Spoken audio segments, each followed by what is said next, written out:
Good afternoon, good morning, good evening, wherever you are in the world. Thought I'd check in again and tell you some things that have been happening in the world of karma. First off, I've been roundly told off by my IT people to record this in landscape rather than portrait, because it comes across much better. Apologies if I seem to be looking in one direction. I can't quite work out how to look straight at you and do it in landscape. I'm sure someone will point out how stupid I am and it'll be okay for next time. But I am looking at you. Anyway, let's take what's happening in the karma world. Well, the first thing I want to talk about is Rottnest. And I'm sure some of you heard that we will not be having our lease extended at Karma Rottnest in West Australia. And does that make me unhappy? Yeah, sure. I mean, you know me pretty well, and I don't like not to get all the resorts that we want. But I can understand it to a certain extent. Just to clarify, and those West Australians know this very well, but other people probably not so much. Rottnest is owned essentially by the state. No one actually owns land on the island apart from the government and the people of West Australia. All of the assets there, whether it be our resort, whether it be the pub, are leased. We had a lease there for a number of years, and we've had a very successful resort, which we've greatly enjoyed. The lease came up for renewal, and we put our hand up alongside some other people. I can't say it was a huge surprise that we didn't get a new lease on it. For several reasons. I mean, often governments do like to have a change, and having been there 10 years or so, having another operator there is not necessarily the worst thing to happen. We also got the sense that possibly they were keen on having a purely West Australian operator in, so it didn't come as a total surprise. What did come as a surprise with the people that got it, to be honest with you, I don't want to sound like I'm sort of upset or moaning, but we kind of thought if we weren't going to get it, then it would go to a hotel operator, someone with international experience, one of the big brands, possibly. The people who got it, and I'm sure they're very good, are not. They're a real estate company. They seem to have no experience in hotel.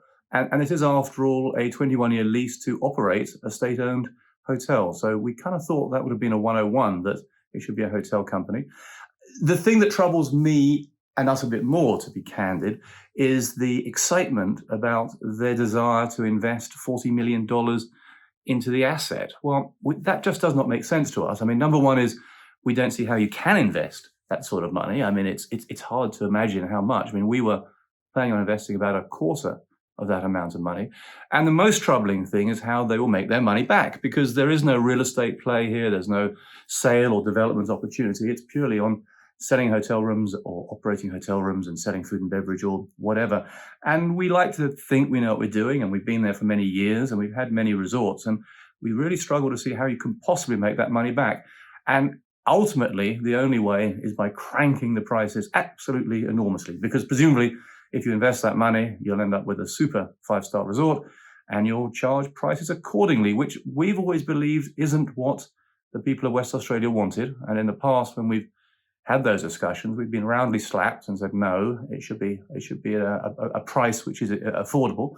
And so our view has always been to make it at the correct level for that. So whatever, I mean, maybe they're rocket science and they have a magic wand, and we'll wait and see. We're delighted to be involved there or anywhere else on the island. We love Rottnest and we'd like to be there. So if things don't work out, we're always here, and we're happy to be the poor bridesmaid brought in at the last minute. As it is, there's a year left on the lease, and we will thoroughly enjoy that time. I think we're going to give a priority to all our members. If you wish to use your ownership rights or you wish to use your discounts, please go there, enjoy it. We're going to host all sorts of parties and golf tournaments and sporting camps, and really have a great year actually on that asset. It is also interesting because as one door shuts, the other one opens. We actually now have the ability to move quite quickly with our resort in the Margaret River. As you know, we have a piece of land down there, and we've been keen to develop it for some time. This gives us the opportunity to do it, and so we're moving ahead with plans quite swiftly. Expect to see more. I'm planning on doing a glamping resort, which will have some hard construction, some luxury tents, and the ability for people to visit in their own camper vans or their own tents. And I'm a huge fan of Margaret River. I actually love the area. So I anticipate we'll get that up and running pretty swiftly now. And coincidentally, some of our permits came in at pretty much the same time as the lease discussions were happening on Rottnest. Sod's law, as we say. Elsewhere, Karma Concierge is doing very, very well in England, and we're providing a very nice service for a lot of people going to our resorts. We're about to launch this in Australia, And to help with the launch, we've organised various social functions, which we'll be inviting our West Australian members to come to. We've got tickets for the Bledisloe Cup, the big rugby game. We've got a box for the Ashes next year, which is when England will beat Australia, of course, as you know. I see you're throwing things at me now. But I'd love to go to it if I could, but I don't know if that's likely. But we will be unveiling lots of social activities and events which are available free of charge for our owners and members to come to. We have similar ones coming up in the United Kingdom, and our plan will be to roll out the same program, Karma Concierge, in Indonesia and India and all the areas in the world that we have a presence. So expect to see more of that quite soon as well. We're also unveiling Karma Club. You've heard me speak about this before. This is our annual membership sort of social club. We launched it in England a few weeks ago. It's been very popular. We'll be launching it in Perth in the near future. It enables people to come to our resorts and enjoy the amenities and the activities, to have some free nights accommodation with us, and to, for many people, get a first glimpse of the world of Karma. And it's a response to a demand, and I'm looking forward to seeing how that will be taken up. And I think it'll be taken up very, very well. Elsewhere, in Vietnam, very positive news. We have signed a lease on a new resort, which is right in the middle of Hoi An. Those of you that have been to Hoi An know there's an old town. It's a UNESCO heritage listed site, and it's a 55-room hotel. It's on the main river there, which is exciting because I like the idea of having boats go down to the beach and up and down. It's walking distance from the famous Japanese bridge and all those beautiful restaurants and bars and shops. So that's ready to go. We will open it as soon as we can. We anticipate getting a presence in the Vietnamese market. We're going to look at an office in Ho Chi Minh and possibly Hanoi. We know it'll be attractive to all our international members and clients. And we're hoping also that we can have some success in the Vietnamese market, because we believe they love to holiday. It's a booming economy. It's a young demographic, very like Indonesia in many, many respects. And there are 100 million Vietnamese that we think will like the offerings that we can give them. So I'm looking forward to going there. I haven't seen it, of course. I can't get in, but it certainly looks beautiful on paper, and my people have done a great job delivering that. Elsewhere in our universe, Bali, we're seeing green shoots of recovery. The Balinese have done a very good job with vaccination. As you know, we've rolled out a vaccination for our staff, and in general, the island has been pretty robust in its response. We are hearing that later in July, the airport will open up for internationals. We're hearing that they will have a much more gentle quarantine program for inbound holiday makers, whereby they must spend, if they're vaccinated, they must spend the first 5 days at their hotel, but they can move around the hotel, they can use the pool, the restaurants and whatever, which is the same program that many resorts in the Caribbean have used and the Maldives have done. And then after that, they can be let out. That would be a very positive sign, clearly.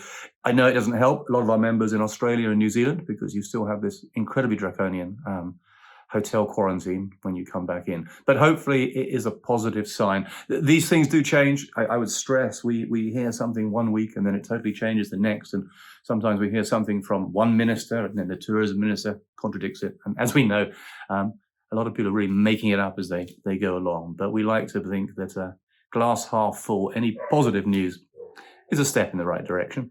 Otherwise, our domestic Indonesian market is doing very well. And those of you that are Indonesian may have been to Karma Salak, our resort near Jakarta. And we're having quite a few clients come down to Bali and enjoy our resort there, and Karma Kandara and also Karma Beach. We are on the verge of announcing new resorts in Indonesia, and we'll continue to grow there as we did in India by having resorts that are attractive to the domestic market, to people living in the major metros like Jakarta or Surabaya, but also resorts that are attractive to the international consumer. So myself, or Australian or a German that wants to go there and wants to see these different parts of Indonesia. So that's what we're looking for, that combination. India, well, I touch wood as I say it, but I think India is beginning to turn a corner. The numbers were horrific, but they are getting under control. Again, the vaccine is now being rolled out very efficiently. We are seeing people come back to our resorts again, especially in the north, Karma Sitabani and Dharamshala. We're seeing more people come. We think it'll be slow during June, but we're hopeful that from July onwards, it will be quickly building for the domestic market. Again, we're unsure when the international market will come in. So much is dependent on the vaccination. In Europe, we're quite lucky, and the vaccination is getting very swift. And I'll talk about Europe in a moment, but the faster the globe can vaccinate, the quicker a new reality will come into play. And here in Europe, yes, we are seeing some positive things. Karma Salford Hall is open with a very good occupancy. Karma St Martin's in the Isles of Scilly is just rammed. I mean, I've been wanting to go down there and meet my managers, and I can't get a room. I mean, it's crazy, the occupancy down there. So when people can travel and they can go somewhere, they undoubtedly are in droves. Our next opening is going to be Germany, Karma Bavaria. We hope to open that on July the 2nd. It is slightly dependent on Germany relaxing some of their regulations, but we believe they will, because again, the COVID is getting under control and the vaccine is gaining ground, is getting traction. And then we hope to open Greece, Karma Minoan, at the beginning of August. That's kind of very dependent on Boris putting Greece on the green list, but again, we are being told through back channels that there is hope of that, or at least on the islands, which Crete could fall under. So yes, I mean, things are looking okay. We're not out of it yet, but at least from my point of view, I can begin to see resorts open, begin to see owners traveling, getting to places, and that's obviously great news. Also at Salford Hall, those of you that have been there, we're lodging, I should say, our pre-planning application to build an extension. We're going to put a leisure centre in with a pool, a spa with a gym, and another 12 bedrooms on the top floor. So that's exciting as well. And those of you that have seen it have resoundingly say you like the resort. I love it, and I think it's steeped in history. And those that haven't, well, you will soon, and I think you will like it when you get them. So another exciting bit of news for you is we are about to announce a really good bit of technology kit. Our geniuses in IT have been beavering away for quite some time to develop a new app and a website, which are linked together, that will, I think, revolutionize the way people can interact with us. Essentially, it'll be a intelligent app. It'll know you. It'll know your ownership details. It'll know your history, what you've done, what you like, what you don't like, which restaurants you've been to at our resorts, as much or as little as you want. I mean, it's only what you tell it, but it'll store that. It also has payment on it. So if you wish, like an Apple Pay, you can transact with it. And it's a live way of doing bookings. You'll be able to go into it and see what is available. You'll be able to see how you can get to those places, whether you use your membership rights, and some cash or just some cash. So there's all sorts of flexibilities. It'll tie in with a vast bucket of inventory later with flights and all sorts of things. So it can be one-click transactions. And I think this will make life a lot easier for everyone. And I think it's a real step in the right direction of us moving technologically. It's something I've been trying to do for some time, and it'll be tested in the next few weeks or months. And so expect to see that. And I hope you'll like it. It'll probably have some bugs in it, as they always do. But I think it's a very positive step, which will really enable you to do much more with your membership. Finally, a couple of things. The charity drive, I want to thank you that have helped us. We've had several charity drives. We operated Karma Mayday, where we contributed these oxygen containers or canisters into India, and we raised some very good money. So thank you very much for that. And also in England, we have our Karma Frontline program, which goes live on Monday, and we're giving 500 accommodation vouchers, free holidays, however you want to couch it, including some food and booze, to frontline workers. So 500 nurses and doctors who've done a sterling job helping protect us all will be enjoying a Karma resort. And so that goes out on Monday. And we'll probably get quite a lot of press on that, I would imagine, as well. Finally, wine. Before we toast it, I just wanted to tell you about our Karma wine. I wanted to deliver a red, a white, and a rosé. It's called Karma Red, Karma White, Karma Rosé. And so I went to two different vineyards. One is in the south of France, near to Previgère, near to Saint-Tropez. And I asked them to make us a rosé. We tried quite a few. You'll be pleased to hear that I tested it on your behalf, and we've landed on a very nice rosé. And then there's a vineyard in Beaujolais, in Charroubres, which is one of the Cru villages of Beaujolais. And there's a bit of history behind that. It actually is my father's favourite vineyard, and he's known the owner for many, many years. And we asked them to make us a red wine, which is a Beaujolais from the Gamay grape, of course, and a white Burgundy from just up the road, which obviously is a Chardonnay.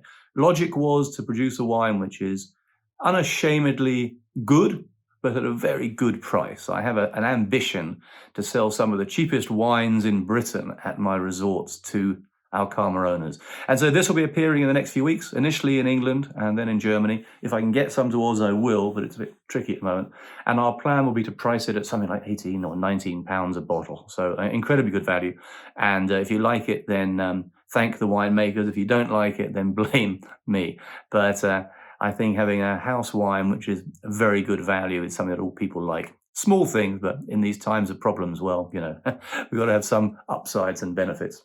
So in the spirit of drinking cost-effective wine, even though it's Father's Day today, so maybe I should open up something savage, I thought I would toast you in this, the Wine Society's Côte de Rhône. Now, for those who don't know the Wine Society, it's a British institution. It's the oldest not-for-profit, I think it's called a mutual company or a cooperative, however it is, the oldest wine club in the world. My mum gave me membership on my 18th birthday, which is the first time you could legally drink in England. It's fantastic, actually. If you're British, I mean, I've nothing to do with it, so I'm not pitching its wares, but the wine is all virtually cost price or cost price plus what you have to pay to get it into England. They don't make a profit. They have a lot of famous members over the years and a very comprehensive catalogue. So I think it's great. Côte de Rhône, for you Aussies, that's like a GSM. It's, Grenache, Shiraz, Mourvedre, some other stuff goes into it sometimes. Châteauneuf-du-Pape, of course, is a famous one. Again, I think it's a great, plonky, easy drinking wine, a non-threatening wine. Not, as Monty Python said, a fighting wine. This is an easy wine. Anyway, let me toast you. Let's toast, hopefully turning a corner, hopefully getting forward. We in Karma remain very positive. I'm looking at some very exciting new resorts. It's very pleasing to see our existing resorts come up. Let's toast all the people who have helped in COVID, and particularly those 500. So let's toast the 500 frontline workers that will be getting on their doorstep, or electronic doorstep, I suspect, a free holiday care of Karma. On behalf of all our owners, I should say, when we gave it out, it's really us as not me or the company, it's all of us saying thank you to them for the job that they've done. So cheers. Stay well, stay safe, stay sane, stay hydrated. See you soon. I should say good luck to Rottnest as well, shouldn't I? Bye now.